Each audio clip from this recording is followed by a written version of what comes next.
여러분 안녕하세요. 박혜경입니다. 반갑습니다. 잘들 지내셨어요? 코로나가 종식되면 라오스로 돌아갈 날을 기다리다 2020년 한 해를 다 보내고 말았습니다.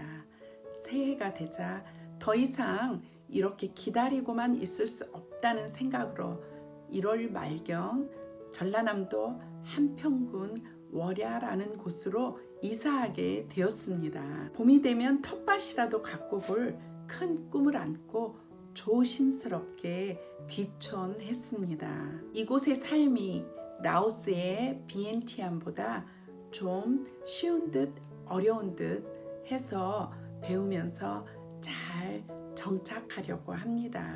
오직 하나님의 인도하심과 통치 아래 참 평안과 은혜를 풍성히 체험하는 기간이 되기를 기도하면서 귀촌 생활 첫 달을 보냈습니다. 엄마에게 배우는 성경 말씀은 긴 휴식의 시간을 끝내고 이곳 한평 월야에서 계속 이어지겠습니다. 오늘도 하나님의 말씀을 사모하여 말씀에 귀 기울이는 여러분 모두를 사랑하고 축복합니다. 오늘 함께 나눌 말씀은 누가복음 5장 1절에서 11절 말씀으로 그 제목은 주여 나를 떠나소서로 정했습니다. 본문 말씀 제가 봉독하겠습니다. 무리가 몰려와서 하나님의 말씀을 들을새 예수는 게네사렛 호숫가에 서서 호숫가에 배 두 척이 있는 것을 보시니 어부들은 배에서 나와서 그물을 씻는지라. 예수께서 한 배에 오르시니 그 배는 시몬의 배라. 육지에서 조금 떼기를 청하시고 앉으사 배에서 무리를 가르치시더니 말씀을 마치시고 시몬에게 이르시되 깊은 데로 가서 그물을 내려 고기를 잡으라.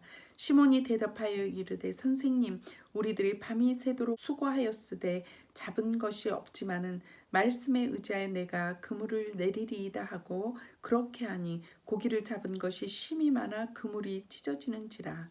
이에 다른 배에 있는 동무들에게 손짓하여 와서 도와달라 하니 그들이 와서 두 배의 체험에 잠기게 되었더라. 시몬 베드로가 이를 보고 예수의 무릎 아래 엎드려 이르되 주여 나를 떠나소서 나는 죄인이로소이다 하니 이는 자기 및 자기와 함께 있는 모든 사람이 고기 잡힌 것으로 말미암아 놀라고 세베대의 아들로서 시몬의 동업자인 야고보와 요한도 놀랐습니다. 예수께서 시몬에게 이르시되 무서워하지 말라. 이제후로는 내가 사람을 취하리라 하시니 그들이 배들을 육지에 대고 모든 것을 버려두고 예수를 따르니라. 아멘.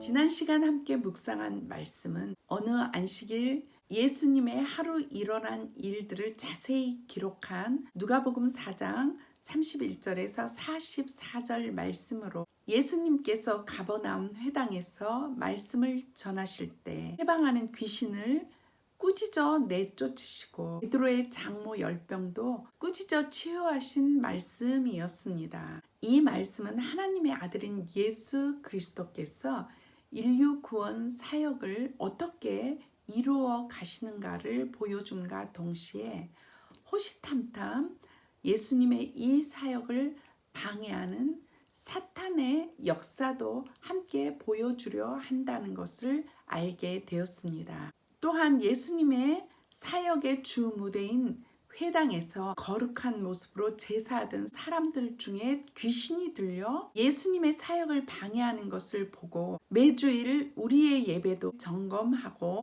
바른 예배로 나아가야 한다고 적용도 했습니다. 오늘은 그 말씀에 이어 예수님께서 갈릴리 호숫가에서 고기 잡던 베드로와 그의 형제 안드레 그리고 동업자이면서 같은 고향 출신인 요한과 야고보를 전임 사역자로 부르신 만남의 장면을 묵상하려 합니다.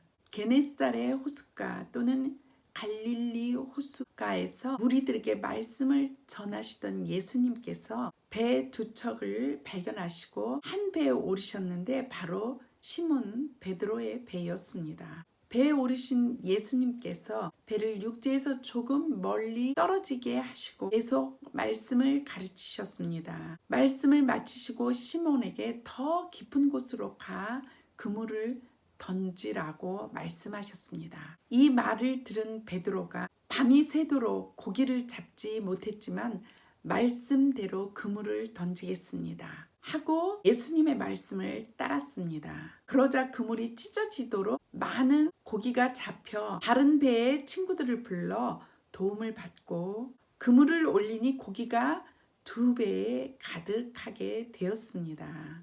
일어난 이 일을 보고 베드로가 예수님의 무릎에 엎드려 신음처럼 토해내는 말 한마디는 주여 나를 떠나소서 나는 죄인입니다 하는 말이었습니다. 이런 그를 향해 예수님께서 무서워 말라고 말씀하셨는데 베드로와 함께 있던 모든 사람들이 이 신비한 기적을 보고 놀라며 이분이 진정 하나님이심을 인식하고 두려워했음을 알 수 있습니다. 하나님 앞에선 어떤 인간이 두려움으로 떨지 않겠습니까? 누가복음 1장에 등장했던 세례 요한의 아버지 사가랴도 예수님의 어머니 마리아도 2장에 등장했던 목자들도 찾아오신 주님 앞에 두려워 떨었던 것처럼 저들도 예수님 그분이 바로 하나님이신 것을 알고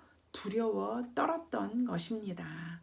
신은 인간과 함께 하실 것을 선택했고 인간은 바로 그 신의 떠나심을 꿈꾼다는 C.S. 루이스의 글을 읽고 공감했습니다. 오늘 본문 누가복음 5장도 찾아오신 예수님과 떠나달라고 간청하는 베드로의 모습을 만나게 됩니다. 하나님이심을 알아차리고 나는 죄인입니다. 나를 떠나소서 라고 힘들게 고백하며 고개도 들지 못하는 베드로를 향해 예수님께서는 이제 후로는 사람을 낚는 어부가 되라 나를 따르라 하시며 오히려 제자로 부르십니다. 떠나달라고 간청하는 베드로의 말보다 그의 진심을 보시고 제자로 부르시는 예수님, 떠나달라는 간청과는 반대로 모든 것을 버려두고 예수님을 따라간 베드로와 그의 친구들을 보며 다가옴과 떠남 그리고 취함과 버림이 교차하는 장면을 보게 됩니다. 가르치시고 행하시고 부르시면서 우리 인간에게 자율적 순종과 자율적 불순종을 맡겨두시는 예수님이심이 감동입니다. 그분은 하나님이십니다. 무엇이든지 원하시며 하실 수 있는 통치자, 만왕의 왕이시며 전능자이십니다. 그러나 강압적으로 명령하시지 않으시고 몸소 현장에 오셔서 밤새 일했지만 텅 빈 배를 싣고 있는 어부 베드로의 마음을 헤아려 그 배를 가득 채워주시면서 말씀하십니다. 이제는 내가 사람 낚는 어부가 되라면서 지금까지의 그의 삶을 인정하며 그의 삶의 연속성 안에서 새로운 삶, 바로 사람을 낚는 어부라는 말씀으로 사명을 주시니 낯설지 않은 새로운 삶을 제시하시는 예수님이십니다. 한편 베드로는 밤새 수고했지만 텅 빈 배를 예수님께 기꺼이 빌려드리고 곁에서 가르치는 말씀을 경청하였고 그분의 말씀에 의지하여 깊은 곳으로 가 다시 그물을 던지는 우직한 순종이 고깃배 2척으로도 감당할 수 없는 풍요의 기적을 경험하게 되는 것을 보게 됩니다. 그런데 배 2척에 가득 찬 고기를 기뻐하기보다는 예수님 앞에 엎드려 주여 나를 떠나소서 나는 죄인으로서이다 하며 괴로운 뜻 고백의 말을 했습니다. 하나님 앞에 선 인간의 모습은 참 다양합니다. 선악과 아래 서 있던 아담과 하와는 하나님이 되려고 했고 하늘 높이 바벨탑을 쌓아 올렸던 사람들은 하나님에게 맞서 인간 스스로 삶과 생명을 지탱하려 했습니다. 그러다 스스로 힘을 키워 하나님 아닌 힘이 지배하는 폭력적 세상을 만들게 되었습니다. 힘의 지배 앞에 너무나 나약해서 대항할 힘이 없는 사람들은 하나님을 원망하고 절망하기도 하고 어떤 사람은 하나님이 없다고 애써 주장하기도 했습니다. 그러나 오늘 본문 말씀은 하나님의 임재 앞에 마땅히 취해야 할 인간의 모습이 어떠해야 하는지를 가르쳐 줍니다. 하나님을 바로 알고 만나면 마치 마치 거울 앞에 비춰진 민낯처럼 정확하게 자신을 들여다볼 수 있습니다. 비춰진 자신의 모습이 얼마나 추악하고 초라한지를 알아 주님을 따르고 싶은 간절한 소망에도 겨우 입을 떼어 하는 말은 주여 나를 떠나소서 나는 죄인입니다 였습니다. 베드로의 이 고백은 주님을 따르고 싶은 간절한 소망이었으며 그 회개의 한마디는 그의 새로운 삶의 출발점이 되었습니다. 여러분, 하나님 나라에는 어느 누구도 구경꾼이 없습니다. 각자의 목대로 모두가 일하게 하십니다. 주님의 부르심에 예민하게 반응한 베드로처럼 우리도 회개에 예민한 영성과 주님을 따르고 싶은 간절한 소망을 담아 이렇게 고백합시다. 주여 나를 떠나소서 나는 죄인이로소이다. 감사합니다. See you next time.